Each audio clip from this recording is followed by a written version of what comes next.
Welcome to Joe Flow Let's Chat, where we talk a little bit of this and a little bit of that. What's up, y'all? Welcome to my channel. So happy to have you guys. Please like, comment, and subscribe. I'm a newbie, so I really need that algorithm to bring some more folks. So I really need that, and I appreciate you guys just for listening. So, this channel, we are going to talk about the reality show. I am reviewing Married at First Sight, season 16, episode 2. This is in Tennessee, and it's the Runaway Groom. Okay. But also on my channel, you can find some videos that'll be educational, it'll be discussing community resources and those great things that I think might be helpful, especially if you're in healthcare needs. Okay. So, first, we're going to talk about the wedding that finally comes. This is the wedding of Kirsten and Shaq. Kirsten is looking beautiful. She was a little bit nervous before she went in. Shaq as well. He had some nerves coming as they usually do. But they enter and she just kind of gliding in there. And he's just looking like, oh, that's my woman. Oh, look at this black queen floating in the air. But I got a little distracted by that jean vest that was sitting in the audience, and I was like, because that took a flashback to me to my wedding where someone wore a jean shirt, and I just couldn't understand. I even told my brother, like, no, no jeans, and he just couldn't handle it. But yeah, why? At a wedding, it just clashes with the glamour of it all, the expensive look of it all, just.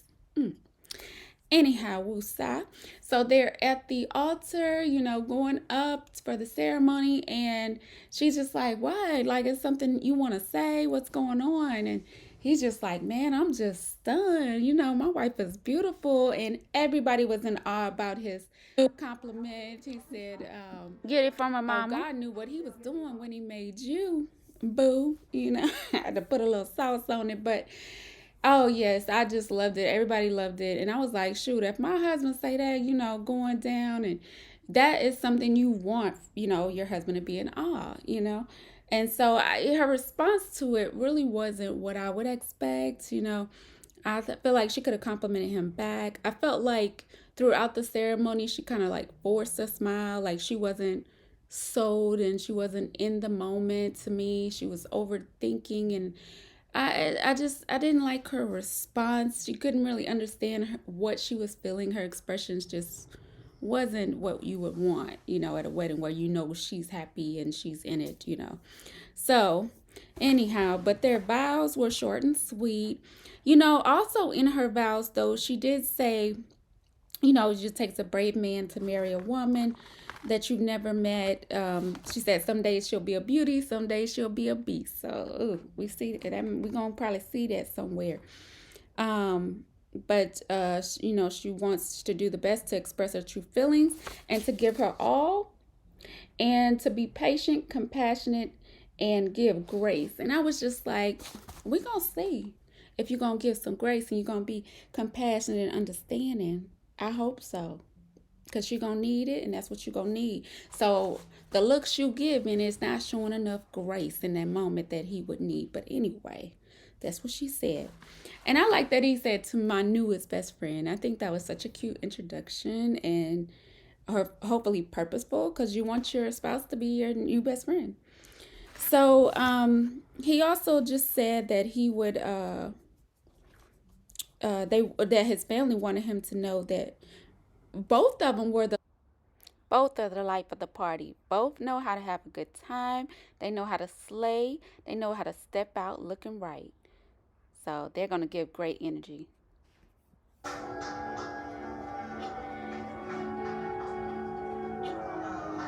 as you may kiss the bride. Um, why did Kirsten have to curb him so hard? She gave him a little hug and to the side, and so I believe that caught him off guard. But he did have a great response to it, saying that well, it just shows that she has, respect, and she's a virtuous woman, or whichever. She has boundaries. Her girls though, who told her beforehand that she should kiss them, they was like, oh man, just couldn't believe she did that and curved them so hard. Because at the end of the day, that's going to be something that, they'll always have as their wedding, just a story, but hopefully it still ends in a really good light. But anyhow, so the families were happy and proud. They did get off to, being able to go ahead and have their little one-on-one time and say a few words with each other. Mostly they always ask, well, what do you do, and things like that. But he did kind of started off with, talking about tailgating, and it was so cool that her dad tailgates there, so that'll be something they could bond on, and that she's willing to go. So that's really cool, something they can do together. And he also talked about his scar and the history of that and the traumatic accident with the family, and that luckily they all survived, but that caused him to have some healing process in the scarring, and got more into books. So she really thought that was cool. They seemed to open her up a little bit. The fact that he talked about his history and his love for mentoring, and she had been a teacher, and so she really related to that. But I saw her kind of blossom a little bit, and I think also with her asking him, well, what's our last name, and he told her, I felt like that meant to her that this is our name. And so that was a good sign, even though facially you couldn't really tell what she was thinking. So that was really awesome. Let's see.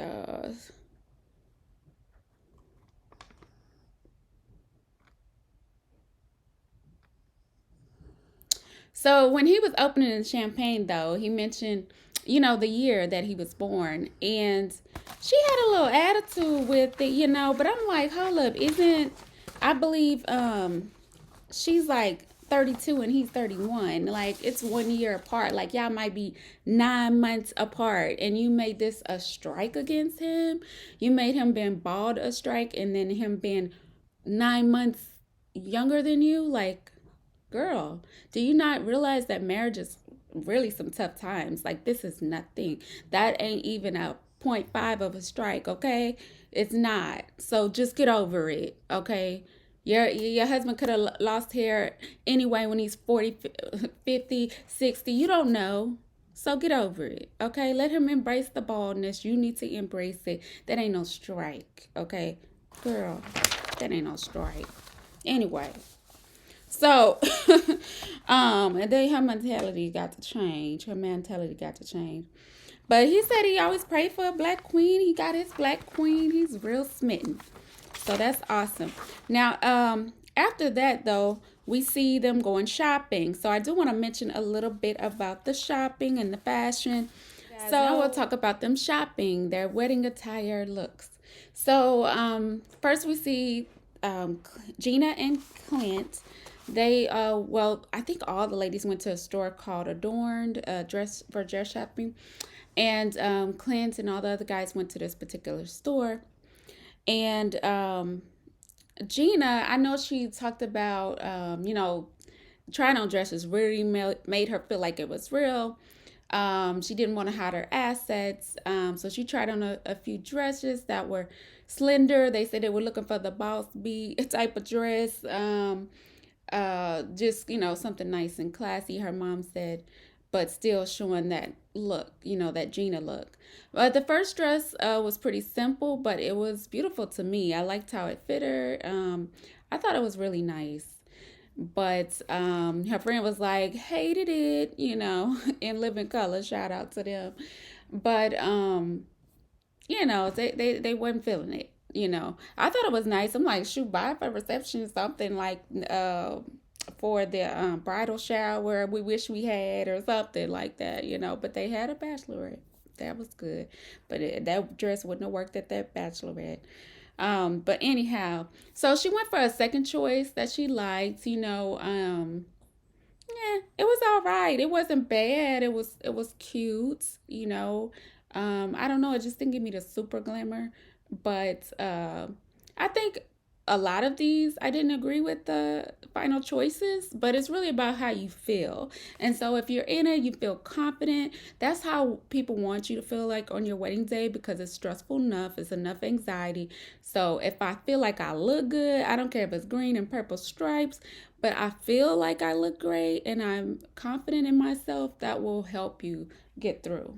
Okay. So then we see Clint, and I'm just like, what made him think to take those guys to ask for their opinions with fashion? I don't know. I don't know. But anyhow, so the first suit, they said he looked like a Chippendale. I was like, I thought it looks good, you know. And a lot of wives don't mind a Chippendale look, you know. It just means you like look handsome and like edible or something, you know, in a good way. So, anyhow, I felt like it was definitely an upgrade, the first look, compared to what he chose. I felt like the choice he made was like, you know, going to some meeting at work, or maybe you could go on a good date with it. It's just so we're gonna go to Nicole. Nicole, she's dress shopping. She's got mom and everything. And I just want y'all to see mom's hair dress shopping and the hair with the wedding later. It is so similar. Okay? I didn't understand.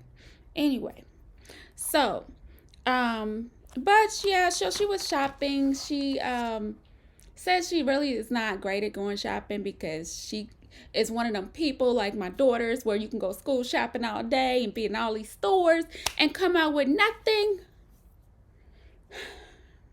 Yeah, she said she one of those kids. So I know her mama hated to take her school shopping. Like I can't stand taking mine.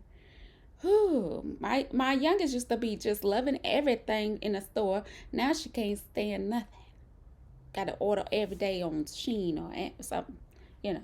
Anyway, what was that? So so she didn't.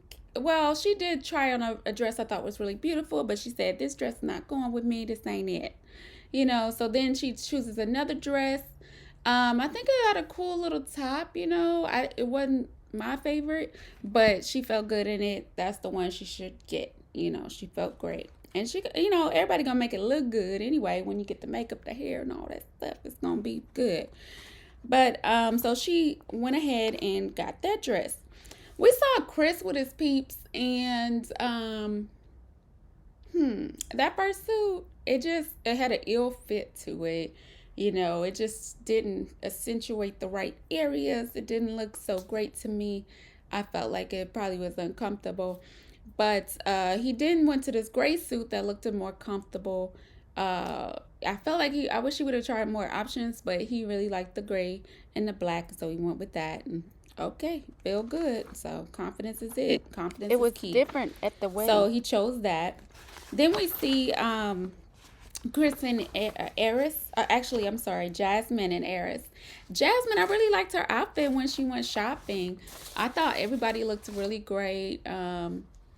You know, her sister, had the blue hair. I was like, okay, as long as we ain't doing this at the wedding, it's fine. You know, as long as we ain't got the blue at the wedding. But anyway, so yeah, her family was excited, you know, to see her. She looked it awesome. Like the first dress she tried on was beautiful, but she said she felt like it was too pageantry. And so we didn't go with that one. Um, so we also saw Eris. He was shopping with his guys, and just saying like, okay, this is it. Is we in here actually shopping for wedding attire. And the first one he tried on, it was like a maroon color. It looked pretty nice. But he said he imagined himself in black, so he tried on black, and the black looked really good.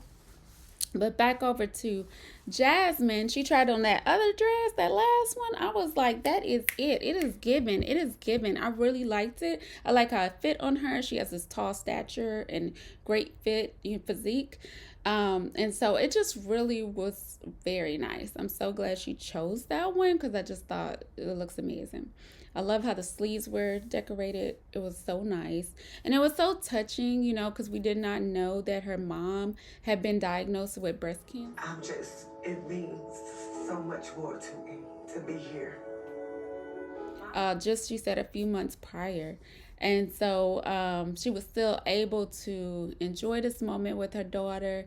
I felt like it was really good timing. So I hope that Eris really behaves because I know she's going to need the support as well, and her mom would want to see her succeed and not go through any stressful times right now, and her mom shouldn't go through the stress. But just to highlight with breast cancer, a few of my educational resource videos will be about cancer support resources. So when you get a chance, and those are available, please check them out. Okay. But so Jasmine looked amazing. Eris looked nice as well. And then later shopping, we had Dominique and McKinley. Dominique, of course, she went with her mom. She was just saying, this is like, wow, I'm dress shopping, can't believe that's going on. And she was happy about it, but she refers so much to her mom and how her mom is the one that signed her up for the process. Like I said before, I feel like their relationship is enmeshed, which is just crossing boundaries, codependency. And with that, to me, is really like setting yourself up for failure for a marriage because, when you are married, you want to stand 10 toes down, ready to clown if you got to for your man, your husband or wife, and really have their back in situations. But I feel like if her mother has a negative opinion about him, she's going to then have a negative opinion about him because she seems to value her opinion so much that it could probably change her mind. And, nobody knows the experience of each other except for those two people in the relationship fully, so it's hard to get an outsider's opinion, but I just feel like she can let her mom influence her. So that's my issue with that. But anyhow, she seemed to choose the first dress that she had on. It was a nice dress, and she seemed to really like it. So that's what she decided. I'm just like, oh, I wouldn't have been sold that quick. I got to get a couple more just to make sure. But I guess that'll cause more confusion. But I think because her mom really loved it, she didn't also loved it. So yeah, that's that influence I kind of worry about. McKinley was nice. But anyhow, so then after that we see Nicole and Chris's wedding. Before the wedding, Nicole got these really nice gifts that was so sweet. And it really super touched her heart. Like, she was just so done after that. Like, she was over the moon with the gifts. But I know she had given him something like with the moon as well, a type of crystal, and then he had given her some crystals that was like representing hope and things like that. Like, it was really special for her. And then it had the cute little necklace, and she was like, this is a diamond. And she's just like, I love him already. No one's ever been this thoughtful. She was just over the moon, and it was super sweet. It was such a sweet moment, like the fact that they both are givers, but that she really appreciated the gift and the thoughtfulness of the gift, because some people don't understand how the thoughts really go into it sometimes, and people just rip it up, open it, oh, this is cute, but it was like, no, this was something from, remember the first date we went on, something like that. And so she really got the gist of what he was trying to do. And he did say himself that he is very thoughtful in that way. So I love that she can reciprocate that. But yeah, she was, over the moon. That's the thing, is sometimes she kind of gives me that like Lindsay vibe from last season, where you can kind of take it to an awkward stage that it doesn't need to go to, because then she was like, God, I just want to get married. I just want to get, and can I just tell him I love him? Like, would that be weird, So, I don't know. She just takes it to the extreme, a little bit. But it was super cute. Chris over there getting a little worried as well. But still positive for the most part. So that was going well for them. Um, she when I talk about how she kind of gets over the moon, you remember that part when she's like, my legs are sweaty, don't get it, it looks like I peed but I didn't. And it's funny because not long after that, Chris made some comment about peeing too. So they seem to have a lot of connection without even meeting each other. Like Nicole when they're getting to the ceremony, she says that I said your name would be Chris, and he says I said your name would be Nicole. And so it's like, oh my goodness, like this whole conspiracy, this whole coincidence going on with them, even as far as the gifts, how they related to each other. So that was very sweet. But speaking of gifts, I want to say that on the after party, they all talked about gifts that they received, and Shaq also gave like a very thoughtful, wonderful few gifts, and her mother or grandmother also mentioned that one of his gifts was a bracelet with a charm that had blue on it, and they needed something blue. You know how they say wear something old, something new, something blue, and what's the other one? Something old, new, blue. Please put it in the comments Something for borrowed, me, please. something blue. But anyhow, so what are you picturing at the end of the aisle? Someone who makes me smile the same way I just saw myself would smile. I want to look down the aisle, just be like, her response. wow, yes. First impressions and looks aren't everything, so just be open.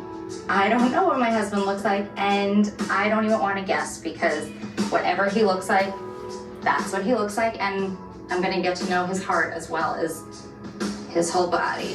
Great attitude. Was that too inappropriate? To get to know him, get to know his heart.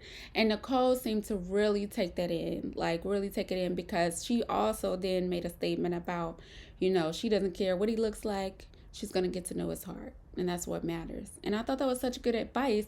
Then right before she's walking down the aisle, the other friend also said just to be open-minded, So I was like, these are the kind of friends you need. And Nicole has the kind of mindset that people need to be on this show. So she has what it seems like, what she needs to make it work, really. So that was really great. Chris, he was worried about some rejection. They both had some fears about their looks, their personality. They really seem to have those fears together. So that's another thing that aligned that's not as good to have. But I do feel like they'll be able to ease each other with their personality from those fears. So I do love also when they came together. Like I said, they had the coincidences of knowing each other's names, So I wonder how that all came about. But anyhow, they did initially go ahead and compliment each other. She said he's very handsome. He says you're very beautiful. And the vows went something like Nicole's family and friends wanted him to know that Nicole is a motor mouth. And I was like, okay, I guess you want to warn him. Like, come on, fam. They be coming with the hardness. But it's good, I guess, in this process to know what the family thinks and what's a big thing about their personality. But that she loves to talk, while she can be a handful at times, they'll quickly learn that she's a handful of kindness, selflessness, and generosity. I thought that was sweet. One time, she even surprised her mom with a stripper. I don't know why that was necessary. Does anybody know why that would be necessary to know? Okay, our advice is to keep Nicole on her toes, give her lots of affection, and she will be forever yours. Nicole should know that Chris is loyal. That's what the family said. Chris is loyal as they come, and I thought that was a great trait that should be said. So that's good for her to know. Hopefully it puts her at ease. Gentle, affectionate, and caring. Chris thoughtfully weighs pros and cons. That's good for the lead of your home, for the man in your life, to know that he really tries to, have some critical thinking skills. But he's weighs the pros and cons of every decision, but also tends to overthink things. So maybe he does it a little too much. And they need someone that can match his emotional level, but can also put him in his place when needed. And of course, she was like, "Oh, no problem, FBI, full-blooded Italian on my side," something like that, or attitude, because she's also partly Jewish. So she says she'll put him in a place. Chris is secretly a talker, so be prepared to hear some of the same story more than once, because when he gets more than once, because he'll wind up like a doll that never stops. Oh my God, no one's ever going to want to be around us, is what she said. We're never going to shut up. Yeah, so but anyway, so I thought that was cool. That was cute. They're both going to be motor mouths. It was funny when they said he repeats his stories, because I work with dementia patients a lot, and that happens. But he's not. I ain't saying he got dementia, y'all. Anyhow, so they seem to be really hitting it off. Like after that, their nervousness and everything. When they spoke with each other, like it seemed like a good warmth, and that they were doing really well. So I feel like Nicole is reminding me of Urkel, or Shaq may be like with Kirsten, where it's like he's wearing you down. And so she's winning me over, and I'm just feeling like she's the cool one. At first I was like, oh, she's gonna be the crazy one, but now I think she's gonna be the cool one. She's gonna be the funny one. She's entertaining. But I said wearing you down, like I feel like Shaq is gonna eventually win over Kirsten because he has a great personality. She's gonna have to open up, so I hope that's what happens. Okay. So after that, we will see Gina and Clint. We will talk about Gina and Clint walking down the aisle. First of all, him walking down the hall, I was just like, your friends look more dressed to be the groom at a wedding than you. Like, no tie. I just thought, at least they had a tie to kind of bring the suit together, that this is an occasion. But yeah, I wasn't feeling that. But baby, when Gina came through, honey, she ain't come to play. She came to slay all day. She was working it. I was like, that makeup, okay. Mama looking good Nicole too. makeup as well. Nicole makeup in here. I felt like, man, Married at First Sight is bringing it this time, because we know before there was some hot messes, okay? Exhibit A. Yeah, Virginia. Y'all remember Virginia? That was what, season 13, right? With Chris crazy behind. Virginia, that makeup, Amelia, just, I guess, no makeup. And the hair, both their hairs. So I felt like Nicole's makeup in here was on point. Absolutely. Gina, of course, gonna come through. The salon owner got to bring the glam.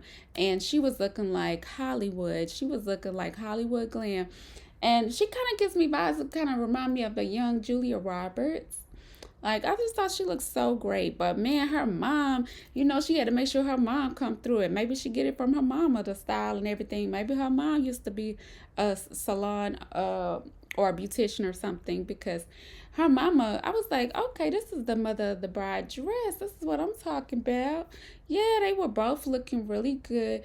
I just don't know why she left the bridesmaids out like that. Okay, with the dresses. Those are dresses. No. What happened? Yeah, it was on a roll, and then yeah, I got people scribbling on my paper if y'all saw it. little people, little young people. Okay. So anyhow, yeah, so they were looking really good. And I love, she brought her big dog with her. I think she called him Hank. And so when they were going down the aisle, He looked excited. He looked really happy looking at her. So I thought, there's some attraction there. But she was seeming like she was smiling as well. So I guess there was some initial attraction, it seemed like. But I would say that it was cute, y'all, with the doggy coming to bring the ring and all that, you know. Their vows were, cool. They were simple. Both talked about how they love to travel. They love, doing things. They're successful. So it mentioned all that good stuff. And, he kind of was lit up about her traveling and loving to do different things. So that was something that opened him up, it seems like. Like I said, the dog was so cool. How he brought the ring and was just relaxed, like he been doing this for years. Like he just know what's up, and he was and then he went back and sat with the mom, and he was all well behaved. I'm like, okay, what training y'all went to? We need to go there with these dogs over here, man. So and it was cute. He said his boats are called Dang and Dang It. So that was funny. But later they went to chat, get to know each other a little more. She told him, I'm a salon owner. I'm a salon owner. He said that a couple times.